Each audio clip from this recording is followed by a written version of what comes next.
Hello दोस्तों, welcome to toppers village. दोस्तों आज हम क्लास 12 मैथ्स का जो चैप्टर है डिफरेंशियल इक्वेशंस, हिंदी में इसको क्या बोलते हैं हम, अवकल समीकरण।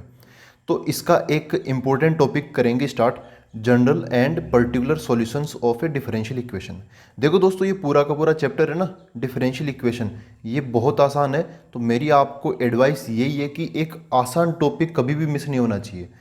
सभी बच्चे एक आसान टॉपिक तो करते ही करते हैं, तो आपको ना इस टॉपिक पे पकड़ बना के रखनी ही रखनी है। आप चाहो तो इसके मतलब हर एक क्वेश्चन कर सकते हो। हर एक एग्जाम में इसका कोई क्वेश्चन आता है इस चैप्टर का, तो सबसे पहले आप उसको अटेम्प्ट कर सकते हो, कभी आपको दिक्कत होगी नहीं। इसका एकदम सही जवाब आप फटाफट और वो भी कम टाइम में दे पाओगे। तो आज का अपना टॉपिक ऑफ डिस्कशन ये है general and particular solutions of A differential equation. General और पर्टिकुलर सॉल्यूशन क्या होते हैं, इन जनरल इसको सीखते हैं। तो इसको सीखने से लिए ना, मतलब डिफरेंशियल इक्वेशन पे बाद में आएंगे, यहाँ पर पहले सीखते हैं कि ये जनरल सॉल्यूशन पर्टिकुलर सॉल्यूशन होता क्या है। ये आप एक बार पहले भी सीख चुके हो। थोड़ा फ्लैशबैक में जाते हैं। क्लास 11th का एक एग्जाम्पल है, एग्जाम्पल समझ लो, या फिर मैं एक एग्जाम्पल ले रहा हूँ यहाँ पर। क्या है, sine x equal to zero. अब इसको थोड़ा सा रफ में समझते हैं कि sine x equal to zero, यहाँ पे इस एक्स की वैल्यू क्या होगी। अब देखो, सॉल्यूशन का मतलब क्या होता है, सॉल्यूशन का मतलब वो होता है जो कि एलएचएस को आरएचएस के बराबर ला दे, है ना। उसी चीज़ को हम क्या बोलते हैं, सॉल्यूशन बोलते हैं। वेरिएबल की ऐसी वैल्यू जो कि एलएचएस को आरएचएस के बराबर बना दे, वो कहलाता है सॉल्यूशन। तो यहाँ पे वेरिएबल क्या है, एक्स। आपको एक्स की वैल्यू ऐसी बतानी जो कि एलएचएस को आरएचएस के बराबर कर दे। तो देखो, एक्स की वैल्यू आप क्या बोलोगे भाई, 0 डिग्री या फिर 0 रेडियन। आपको पता है कि साइन जीरो बराबर क्या होता है, जीरो होता है। ठीक है, ये हो गया। अब कोई बच्चा बोल सकता है कि यार एक्स की वैल्यू में पाई भी ले सकता हूँ। तो क्या, क्यों, क्योंकि साइन पाई ये भी जीरो के बराबर होता है। फिर एक्स की वैल्यू 2 पाई ये भी ले सकते हैं, क्योंकि साइन 2 पाई बराबर क्या होता है, जीरो होता है ना। ये हो गया। अच्छा, तो फिर एक्स की वैल्यू 3 पाई भी ले सकते हैं, 4 पाई भी ले सकते हैं, ऐसे कुछ भी ले सकते हैं। ऐसा बनता रहेगा। नेगेटिव में भी ले सकते हैं कि x की वैल्यू में -पाई ले लूँ, क्योंकि साइन -पाई ये भी क्या होता है, जीरो होता है। -2 पाई भी आ जाएगा, -3 पाई भी आ जाएगा, है ना। तो ये मैं आपको कैसे सॉल्यूशंस गिना रहा हूँ, एक एक सॉल्यूशन गिना रहा हूँ। x बराबर जीरो, x बराबर पाई, ये है ना। तो इन सबको हम क्या बोलते हैं, इन सबको बोलते हैं हम पर्टिकुलर। मैं एक एक चीज़ गिना रहा हूँ ना आपको, तो ये पर्टिकुलर है। ठीक है। अब पर्टिकुलर सॉल्यूशन आपको थोड़ा बहुत समझ में आया। जनरल सॉल्यूशन क्या होता है, ये जितने भी हमें पर्टिकुलर सॉल्यूशंस मिले ना, ये हमें अलग अलग ना लिखना पड़े, इनको हम एक पैटर्न के तहत जचा के रख दें, वो होता है जनरल सॉल्यूशन। जैसे 0 पाई, 2 पाई, 3 पाई, इनको आप एक पैटर्न में कैसे रख सकते हो, n पाई, है ना। n की वैल्यू 0 हो जाएगी तो ये 0 बन जाएगा, n की वैल्यू 1 हो जाएगी तो ये 1 पाई बन जाएगा, n की वैल्यू 2 हो जाएगी तो 2 पाई बन जाएगा। आई होप आप ये मेरी बात समझ पा रहे हो। तो यहाँ पर आते हैं, क्लास 11th का एक एग्जाम्पल है जिससे आपको ना जनरल और पर्टिकुलर सॉल्यूशन का मतलब समझ में आ जाएगा। साइन एक्स बराबर 0 है, तो जनरल सॉल्यूशन क्या हो जाएगा, x बराबर n पाई। ठीक है, जनरल मतलब जितने भी सॉल्यूशन हमें पर्टिकुलर सॉल्यूशन मिलेंगे ना, उन सब की एक फैमिली के रूप में मतलब फैमिली के रूप में हमने ऐसा बता दिया। यहाँ पर जो n है वो क्या है, n is an integer, n belongs to i। अच्छा, ये जनरल सॉल्यूशन हो गया। यहाँ पर देखो दोस्तों, एक हमें n की मदद लेनी पड़ी, n की मदद। n यहाँ पर क्या है, वेरिएबल है क्या, नहीं नहीं नहीं, n एक कांस्टेंट है जिसकी वैल्यू हम क्या रखेंगे, इंटीजर रखेंगे, n बिलोंग्स टू i हमने इधर डिफाइन कर दिया। अब पर्टिकुलर सॉल्यूशन क्या होंगे, तो पर्टिकुलर सॉल्यूशन की लिस्ट तो बहुत लंबी है। यहाँ पे n बिलोंग्स टू इंटीजर है ना, तो इंटीजर हम कुछ भी रखेंगे ना यहाँ पे। ये जो n है उसकी मैं कोई खास वैल्यू रख दूंगा तो मेरे को खास सॉल्यूशन मिल जाएगा। खास को इंग्लिश में क्या बोलते हैं, पर्टिकुलर, विशेष, है ना। विशेष सॉल्यूशन है यहाँ पर, ये खास सॉल्यूशन है इसका। तो n की वैल्यू इंटीजर रखनी है, तो n की वैल्यू मैं 0 रखूंगा, तो x बराबर क्या बन जाएगा, 0 पाई। n की वैल्यू मैं 1 रखूंगा तो ये बन जाएगा 1 इंटू पाई, पाई बन गया। n की वैल्यू 2 रखूंगा तो 2 पाई बन जाएगा। ऐसे कुछ न कुछ ऐसे बनता ही रहेगा, बनता ही रहेगा। तो इन सबको हम क्या बोलते हैं, पर्टिकुलर सॉल्यूशन, और इसको हम क्या बोलते हैं, general solution. General solution particular solutions को एक फॉर्मूले के रूप में, बस एक ही फॉर्मूले के रूप में रिप्रेजेंट करने का तरीका है। हाँ, जनरल सॉल्यूशन में हमें किसी दूसरे चीज़ की मदद लेनी पड़ती है, जैसे हमने यहाँ पर n की मदद ली है। ठीक है, तो आई होप ये चीज़ आप समझ पा रहे हो। तो अब आते हैं हम एक, यहाँ पे डिफरेंशियल इक्वेशन को हमें समझना पड़ेगा। देखो यहाँ तो ना ये तो सिंपल इक्वेशन है, डिफरेंशियल इक्वेशन नहीं है। डिफरेंशियल इक्वेशन में तो ऐसा dy बाई डी एक्स ऐसा हमें देखने को मिलता है। इसमें तो क्या है कि x बराबर एन बाई ऐसा नॉर्मल सा बन गया है ना, कोई कांस्टेंट आ गया। लेकिन जो डिफरेंशियल इक्वेशंस होती है ना, डी मतलब डिफरेंशियल इक्वेशन, उनका जो सॉल्यूशन होता है ना, वो एक कोई नंबर नहीं होता है, वो होता है एक फंक्शन। ठीक है, यहाँ पे जनरल सॉल्यूशन भी देखेंगे और पर्टिकुलर सॉल्यूशन भी देखेंगे। यहाँ पे जो भी सॉल्यूशन होगा एक डिफरेंशियल इक्वेशन का, जो भी सॉल्यूशन होगा वो एक अपने आप में क्या होगा, एक कंप्लीट फंक्शन होगा। क्या होगा? फंक्शन। ठीक है दोस्तों, अब देखो कैसे। मैंने एक एग्जांपल लिया सिंपल सा, आपके दिमाग में ये घंटी बजेगी। देखो फॉर एग्जांपल, यहाँ पे dy by d x equal to मैंने y लिया। ऐसा y बताओ, मतलब y कोई फंक्शन है, ऐसा फंक्शन बताओ जिसका differentiation dy by d x उसी फंक्शन के बराबर हो। तो आपके दिमाग में आ जाएगा e की पावर x, क्योंकि अगर मैं y की वैल्यू, जैसे यहाँ पर ना y की वैल्यू e की पावर x लूँ, तो इसका डिफरेंशिएशन क्या होगा, dy बाई डी एक्स बराबर e की पावर x का डिफरेंशिएशन क्या होगा, e की पावर x ही हो जाएगा वापस। तो देखो ये बराबर हो गया ना, e की पावर x बराबर e की पावर x, तो dy बाई डी एक्स ऐसे हो गया y के बराबर ही हो गया, dy by d x equal to y हो गया। ठीक है ना दोस्तों, तो ऐसा हम यहाँ पे y की वैल्यू क्या बोल सकते हैं, ये बन जाएगा e की पावर x। ठीक है, लेकिन इसको हमें और जनरल बताना पड़ेगा। अब कोई बच्चा ना ये फंक्शन लेके आ जाए y बराबर 2e की पावर x, यार ये जो फंक्शन है ना, ये जो कंडीशन है इसको सेटिस्फाई करता है। इसको देखो डिफरेंशिएट करो, तो dy बाई डी एक्स बराबर क्या हो जाएगा, 2 यहाँ पे मल्टीप्लाई में, तो 2 मल्टीप्लाई में e की पावर x का डिफरेंस e की पावर x हो गया। अब ये भी तो सेम हो गया है ना, तो यहाँ पर भी क्या हो गया, dy by d x y के बराबर हो गया। तो e की पावर x एक सॉल्यूशन हुआ, 2 इंटू ई की पावर x ये दूसरा सॉल्यूशन हुआ। ऐसे बहुत सारे सॉल्यूशंस हो सकते हैं। तो हमें जनरल सॉल्यूशन क्या बोलना चाहिए, जनरल सॉल्यूशन हो जाएगा समझ लो कि यहाँ पे k इंटू ई की पावर x। ठीक है दोस्तों, इस इक्वेशन को सेटिस्फाई करने के लिए जो y की वैल्यू होगी, y की वैल्यू मतलब जो फंक्शन होगा ना, वो क्या होगा, ये होगा y बराबर k इंटू ई की पावर x। आप y की वैल्यू ये लेके चलोगे, तो ये जो y की वैल्यू ना k इंटू ई की पावर x, ये इसको सेटिस्फाई करेगी, मतलब सॉल्यूशन है इसका। तो LHS बराबर RHS ये इक्वेशन बनाएगी। आप ट्राई कर सकते हो, है ना दोस्तों। अच्छा, यहाँ पर देखो हमने इस k की मदद ली है। इस k को हम क्या बोलते हैं, अपनी मैथमेटिकल लैंग्वेज में k को बोलते हैं हम आर्बिट्ररी कांस्टेंट। k को इंग्लिश में बोलते हैं आर्बिट्ररी कांस्टेंट, और हिंदी के बच्चे जानते होंगे, ये बोलते हैं इसको स्वेच्छ अचर। आर्बिट्ररी कांस्टेंट बोल दो या फिर स्वेच्छ अचर बोल दो। अब ये क्या है, अलग से ये क्या बोला आ गई, तो इसको समझते हैं। देखो ये कोई बहुत बड़ी बात नहीं है, हम बहुत मतलब पहले से समझते आ रहे इस चीज़ को। ये क्या है, एक ऐसा कांस्टेंट है, मतलब ऐसा कोई नंबर है, एक आप वेरिएबल की तरह समझ सकते हो। एक ऐसा नंबर है, अल्फ़ाबेट है ये, जिसकी हमने ऐसे पहले से धारणा बना ली, ऐसा माइंड सेट कर लिया कि ये कांस्टेंट की तरह ट्रीट करेंगे इसको, है ना। ये x नहीं है, ये y नहीं है, ये वेरिएबल नहीं है, लेकिन फिर भी इसकी वैल्यू में नहीं पता। तो ये हम पहले से इसकी एक धारणा बना के चलते हैं कि ये जो k है ना, ये एक कांस्टेंट है। ठीक है, जिसकी वैल्यू कुछ भी हो सकती है। अब वैसे आपको पता है यार, वेरिएबल की वैल्यू कुछ भी हो सकती है, लेकिन फिर भी इसको हम वेरिएबल नहीं बोलते। जब भी क्वेश्चन आता तो हम इसको एक कांस्टेंट की तरह ट्रीट करते हैं, और ये मान के चलते हैं कि कोई खास क्वेश्चन आएगा तो k की वैल्यू 2 हो जाएगी, 3 हो जाएगी, 4 हो जाएगी, ऐसा। ठीक है ना दोस्तों, तो यहाँ पे आप बोल सकते हो कि k बिलोंग्स टू एक रियल नंबर है यहाँ पर, लेकिन फिर भी इसको हम एक कांस्टेंट की तरह ट्रीट करते हैं। तो ऐसे कांस्टेंट्स जिसकी वैल्यू कुछ भी हो सकती है, उसको बोलते हैं हम आर्बिट्ररी कांस्टेंट। ऐसा देखो आपने पहले भी बहुत बार पढ़ा है, अगर आपको याद हो तो, y बराबर ax square plus B X plus C.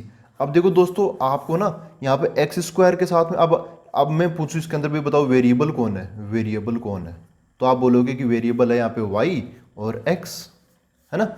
अब आप यहाँ पे a b c इनको वेरिएबल नहीं बोल रहे, क्यों नहीं बोल रहे, बोलना चाहिए था, लेकिन नहीं बोलेंगे। सही मायने में ये जो a b c है वो एक कॉन्स्टेंट्स है, a b c, है ना। लेकिन इनकी वैल्यू थोड़ी पता है, कांस्टेंट की वैल्यू तो पता होती है, होनी चाहिए, कांस्टेंट होते हैं, फिक्स होते हैं, लेकिन इनकी वैल्यू हमें नहीं पता। तो लेकिन इनको हम अब धारणा बना के चलते हैं कि ये है ना, ये कांस्टेंट्स है। जब भी कोई चीज़ आएगी तो इनको हम कांस्टेंट की तरह ट्रीट करेंगे, कांस्टेंट की तरह ये अपना व्यवहार दिखाएंगे। ठीक है दोस्तों, तो आई होप आप समझ पा रहे हो मेरी बात। जैसे मैं एक और एग्जाम्पल बताऊँ, आपने पैराबोला पढ़ा होगा 11th क्लास में, या फिर ये भी वैसे पैराबोला का ही एग्जाम्पल एक टाइप से, लेकिन 11th क्लास में आपने पढ़ा होगा y² = 4ax। यहाँ पे वाई वेरिएबल है, एक्स वेरिएबल है। चार जो है ना, चार ये तो फिक्स्ड कांस्टेंट है, चार एक कांस्टेंट है। लेकिन जो ए है ना, ए ये भी एक टाइप का कांस्टेंट है, लेकिन एक को हम आर्बिट्ररी कांस्टेंट बोलते हैं। चार तो है सिंपल कांस्टेंट और ए है आर्बिट्ररी कांस्टेंट, क्योंकि एक को भी हम कांस्टेंट की तरह ट्रीट करेंगे, चार को तो करेंगे ही करेंगे, ठीक है। और जो y एंड x है ये वेरिएबल है। तो मैंने सफिशिएंट एग्जांपल देके आपको बता दिया कि आर्बिट्ररी कांस्टेंट्स क्या होते हैं, ठीक है दोस्तों। अब देखो dy by d x equal to y, ये एक डिफरेंशियल इक्वेशन है, तो इसको सेटिस्फाई कौन करेगा, y बराबर के ई की पावर x। इससे आप सहमत हो, आप y की वैल्यू ये डालोगे ना यहाँ और यहाँ, तो LHS बराबर RHS हो जाएगा। अब ये है जनरल सॉल्यूशन। अब आप के की वैल्यू कुछ भी ले सकते हो, के की वैल्यू 1 ले लो, 2 ले लो, 3 ले लो, जीरो भी ले सकते हो, कोई दिक्कत नहीं है। तो क्या बन जाएगा, यहाँ पे पर्टिकुलर सॉल्यूशन आपको मिलते चले जाएंगे।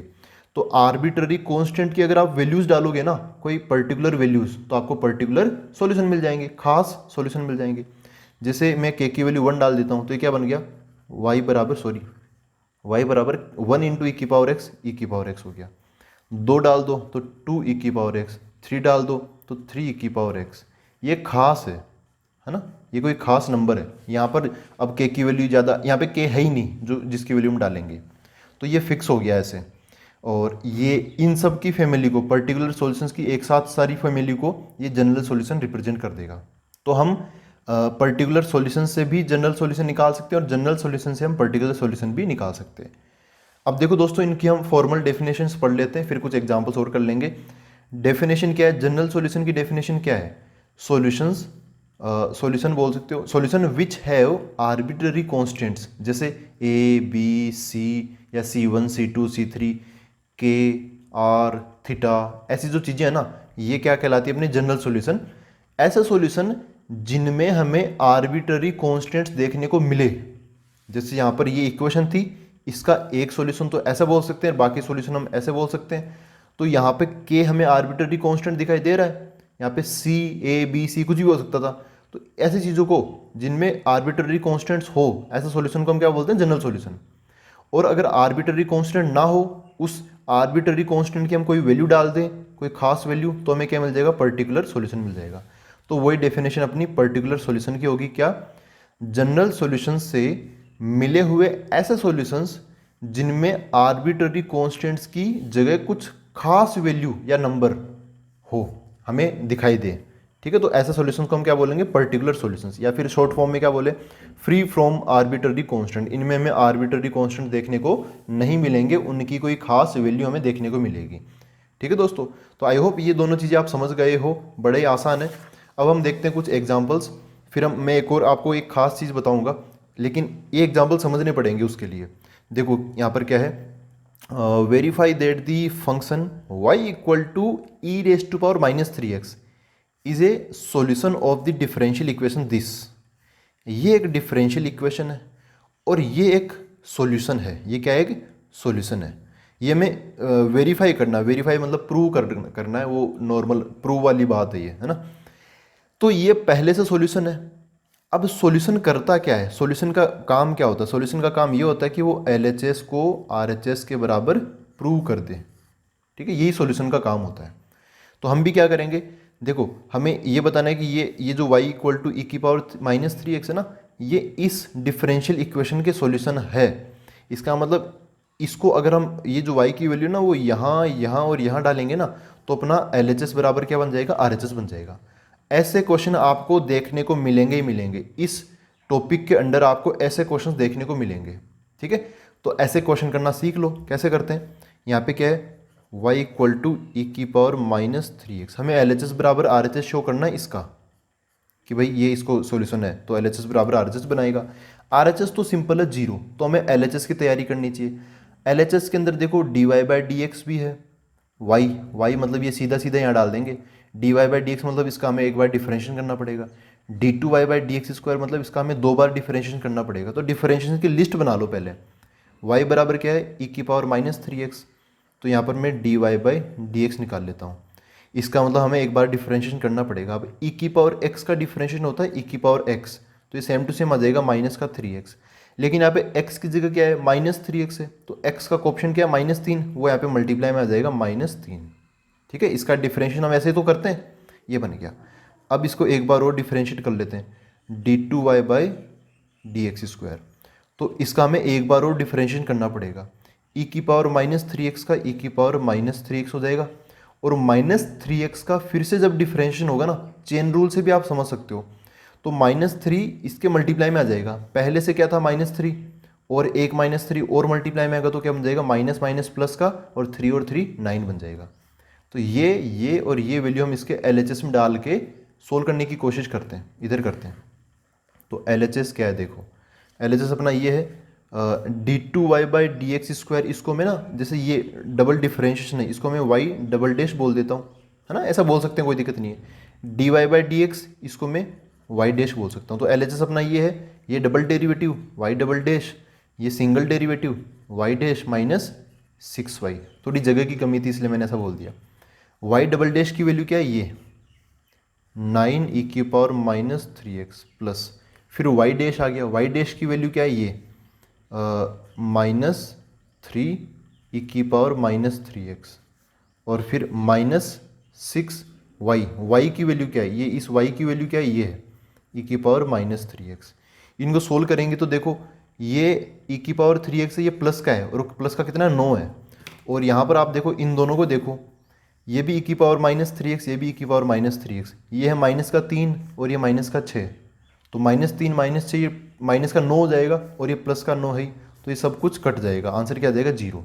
और 0 ये अपना क्या है, देखो ये RHS। तो इतने आसान क्वेश्चन है यार, बहुत आसान है, बहुत मज़ा आ जाएगा इसके क्वेश्चन आप करोगे तो इसमें ज़्यादा क्वेश्चन करने की भी दिक्कत नहीं है हमें ना, थोड़े बहुत कर लो। तो आई होप ये एग्जांपल आप समझ गए हो, सॉल्यूशन का मतलब क्या होता है, जो LHS को RHS के बराबर बना दे। अच्छा ये बताओ कि जो y बराबर e की पावर -3x है ना, ये इसका सॉल्यूशन तो है। अब ये बताओ कि ये इसका ये पर्टिकुलर सॉल्यूशन है या जनरल सॉल्यूशन है, ये आपको बताना है कमेंट बॉक्स में कि ये इसका पर्टिकुलर सॉल्यूशन है या जनरल सॉल्यूशन है। डेफिनेशन आपके सामने है ही, ये इनसे आप समझ सकते हो। अभी हम देखते हैं नेक्स्ट एग्जाम्पल, ये एक और अच्छा सा एग्जाम्पल है, जिसके बाद में इसी एग्जाम्पल से आपको ना ये एक पॉइंट मैं आपको बताऊंगा, लेकिन इसको समझते हैं पहले। वेरीफाई दैट दी फंक्शन, ये एक फंक्शन दे रखा है y equal to a cos x plus b sin x, where a and b belongs to r है, इज ए सोल्यूशन। अच्छा ये भी इसका सोल्यूशन है, किसका, of the differential equation d2y by d x square plus y equal to 0। ये एक differential equation है, ये इसका सॉल्यूशन हमें वेरीफाई करना है। इसका मतलब हमें बताना है कि LHS इक्वल टू क्या हो जाए, RHS इसका। तो हमें LHS तैयार करना पड़ेगा, क्योंकि RHS तो सिंपल सा 0 है। तो देखो यहाँ पे है y बराबर क्या है, a cos x plus b sin x। LHS में हमें y की ज़रूरत पड़ेगी, तो y तो रेडी है। फिर हमें d2y by d x square double differentiation, double derivative की जरूरत पड़ेगी, तो इसको डिफरेंशिएट करना पड़ेगा। अब ऐसा तो है नहीं कि खटाक से मैं y से डायरेक्ट डबल डिफरेंशिएशन निकाल लूँ। डबल डिफरेंशिएशन एक ऐसे, ये डिफरेंशिएशन ना मतलब सीडीओ की तरह है, हमें एक एक सीडी चढ़नी पड़ेगी यहाँ पर। तो dy बाई डी एक्स निकालना पड़ेगा। डबल डिफरेंशिएशन के लिए हमें एक बार डिफरेंशिएशन करना पड़ेगा, सिंगल डेरिवेटिव निकाल के निकालेंगे। तो a cos x का डिफरेंशिएशन क्या हो जाएगा, a का a है, ये तो कांस्टेंट मल्टीप्लाई में। cos x जो है ना, वो क्या हो जाएगा, उसका differentiation minus sine x plus b की जगह b, साइन x का डिफरेंशिएशन क्या हो जाएगा, प्लस का cos x। तो ये आ गया सेम टू सेम। हमें सिंगल डेरिवेटिव नहीं चाहिए, हमें चाहिए डबल डेरिवेटिव। तो इसका एक बार और डिफरेंशिएशन करना पड़ेगा, d2y by d x square बराबर क्या हो गया, माइनस a साइन x का डिफरेंशिएशन फिर से अगेन क्या हो जाएगा, cos x हो जाएगा, फिर प्लस b cos x का डिफरेंशिएशन क्या होगा, माइनस साइन x। तो यहाँ पे प्लस था ना, वो बन जाएगा अगेन माइनस साइन x, ऐसा बन गया। तो हमें चाहिए ये, एक तो ये चाहिए और एक ये चाहिए। यहाँ पर ये दोनों चीज़ें उठा के हम LHS में डालने की कोशिश करते हैं। LHS इक्वल टू क्या है, ये d2y by d x square plus y. ठीक है दोस्तों, अब यहाँ पे d2y by d x square मतलब ये इसकी वैल्यू, ये वैल्यू उठाकर मैं यहाँ पर डाल दूंगा, क्या है, -a cos x minus b sin x। ये मैंने वैल्यू डाल दी है ना। अब मैं y, इस y की वैल्यू डालूंगा, कौन सी, ये वाली वैल्यू, क्या है, a cos x plus b sin x। तो यहाँ पे बन जाएगा प्लस का a cos x plus b sin x। इसको सोल्व करके देखते हैं, ये LHS तैयार हो गया। तो यहाँ पर देखोगे आप a cos x से ये a cos x कट जाएगा, b sin x ये भी कट जाएगा। तो क्या बचा जीरो, जीरो क्या है अपना RHS है ये, तो LHS इक्वल टू RHS हमने प्रूव कर दिया। तो एक टाइप से वेरीफाई हो गया क्या कि जो y बराबर a cos x b sin x है ना, वो यहाँ और यहाँ रखने पर जीरो आंसर आ रहा है, मतलब ये इसको सेटिस्फाई कर रहा है, इसको सेटिस्फाई कर रहा है, इसका मतलब ये क्या हो गया, इसका सॉल्यूशन हो गया। हम बोल सकते हैं यहाँ पे पूरी लाइन बोल सकते हैं therefore y equal to a cos x plus b sin x is a solution of this differential equation. ठीक है, अच्छा ये भी मेरे को, ये तो चलो मैं बता देता हूँ। यहाँ पर देखो a और b है ना, a और b क्या है, a और b कांस्टेंट की तरह ट्रीट किया हमने। यहाँ पे देखो जब डिफरेंशिएशन किया ना तो इनको मैंने कांस्टेंट की तरह ट्रीट किया है, लेकिन फिर भी a और b की वैल्यू थोड़ी पता है हमें कि a की वैल्यू 1 है, b की वैल्यू 2 है, ऐसा थोड़ी पता है हमें, नहीं पता ना। तो इनको ये कांस्टेंट तो है लेकिन वैल्यू नहीं पता, तो ये a और b क्या है, आर्बिट्ररी कांस्टेंट है। यहाँ पर a और b क्या है, आर्बिट्ररी कांस्टेंट्स है। ठीक है दोस्तों, तो अब मैं आपको एक पॉइंट समझाता हूँ। देखो ये पॉइंट बहुत इंपॉर्टेंट है, आगे के एक्सरसाइज में ये काम आता रहता है। क्या है, ऑर्डर ऑफ डिफरेंशियल इक्वेशन। जो भी डिफरेंशियल इक्वेशन है उसका ऑर्डर, ऑर्डर याद है, ऑर्डर क्या होता है, यहाँ पे ऑर्डर का मतलब समझ रहे हो ना, इसका मतलब है order of highest order derivative. ठीक है, हाईएस्ट ऑर्डर डेरिवेटिव मैक्सिमम कितनी बार डिफरेंशिएशन हो रखा है उसका जो ऑर्डर होगा ना, वो है यहाँ पे ऑर्डर। तो किसी भी डिफरेंशियल इक्वेशन का जो ऑर्डर होगा वो उसकी जो जनरल सॉल्यूशन है, उसका जो जनरल सॉल्यूशन है उसमें जितने आर्बिट्ररी कांस्टेंट्स है ना उनकी संख्या के बराबर होगा। देखो इसका मतलब क्या है, यहाँ पर जैसे ये इसमें आर्बिट्ररी कांस्टेंट्स आ रहे हैं और जिसमें आर्बिट्ररी कांस्टेंट होते हैं उस सॉल्यूशन को हम क्या बोलते हैं, जनरल सॉल्यूशन बोलते हैं। क्या बोलते हैं उसको, जनरल सॉल्यूशन। यहाँ पे जनरल का नाम नहीं लिया, लेकिन आप समझ सकते हो कि ए और बी यहाँ पे आर्बिट्ररी कांस्टेंट है, तो ए की वैल्यू बी की वैल्यू हम कुछ भी ले सकते हैं, तो ये एक जनरल सॉल्यूशन हो गया जिसमें हम ए की वैल्यू और बी की वैल्यू कुछ भी ले सकते हैं। तो ये जो जनरल सॉल्यूशन है इसके अंदर दो आर्बिट्ररी कांस्टेंट दिखाई पड़ रहे हैं। देखो ए और बी दो आर्बिट्ररी कांस्टेंट्स है, तो यहाँ पर क्या number of arbitrary constants in general solution कितने हैं, दो। तो उस डिफरेंशियल इक्वेशन का ऑर्डर भी दो होगा। डिफरेंशियल इक्वेशन क्या है, ये रही। अब देखो इसमें ऑर्डर क्या है, इसका ऑर्डर मतलब जो हाईएस्ट ऑर्डर डेरिवेटिव है ना, जैसे यहाँ पे डेरिवेटिव कौन है, ये है, और इसका ऑर्डर क्या है, दो, क्योंकि y का यहाँ पे कितनी बार डिफरेंशिएशन हुआ, दो बार हुआ। तो अगर ये 2 है तो ये भी कितना होगा, 2 होगा, 2 बराबर 2। ये बात मैं कहना चाह रहा हूँ। आप ना फटाक से बता सकते हो कि जैसे ये है, अब आगे के टॉपिक्स में हम पढ़ते भी हैं कि भाई एक जनरल सॉल्यूशन से आप डिफरेंशियल इक्वेशन बताओ, और ये तो अभी हमने देख ही लिया कि एक डिफरेंशियल इक्वेशन है, इसका ये सॉल्यूशन है कि नहीं है, ये भी हमने देख लिया।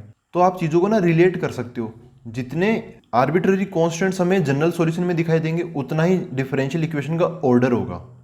यहाँ पे दो जनरल सॉल्यूशन, दो आर्बिट्ररी कांस्टेंट्स है, तो इसका ऑर्डर कितना हो गया, 2 हो गया। अगर किसी में एक ही आर्बिट्ररी कांस्टेंट होगा तो उसकी जो डिफरेंशियल इक्वेशन होगी ना उसका ऑर्डर एक ही होगा, मतलब y का एक बार ही डिफरेंशिएशन आपको देखने को मिलेगा, dy/dx ही आपको देखने को मिलेगा। ये एक बहुत इंपॉर्टेंट चीज़ है जो कि आगे की एक्सरसाइजेज में काम आती है, तो इसको भी आप याद रखना। ठीक है दोस्तों, तो यह था आज का अपना कंप्लीट वीडियो। अब हम मिलते हैं अगले वीडियो के अंदर। Thank you very much.